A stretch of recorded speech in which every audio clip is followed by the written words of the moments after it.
জানি না পাই কি না, লেস লাগ পাইছি, তার চেষ্টা করতেছি।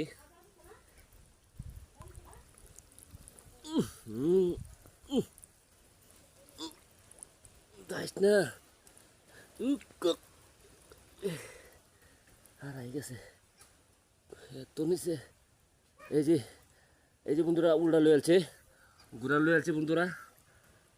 আন্ডি মাথাটা ঘুরছে, দেখেন কতর হাত ঠেলছি, আস্তে আস্তে ধরে আনার চেষ্টা করতেছে আমার। দেখেন তো লেগে গেছিল গা। যাই হোক আমার ভাগ্য ভালো, যাই হোক ভাগ্য ভালো দেখি আজকে পাইলাম কুচ্চাটা। আস্তে আস্তে আনি, কারণ এই দেখেন আস্তে আস্তে আনলাম ধইরা, এই দেখছেন, এই আস্তে আস্তে ধরে আনলাম, দেখছেন এই যে লই এলাম, এই যে ধরলাম, দেখছেন বন্ধুরা। জায়গা রাখবো, যাই হোক লেসও লাগছিল অনেক, তো লেগেছিল, যাই হোক ভাগ্য আমার ভালো দিকে পেয়ে গেলাম।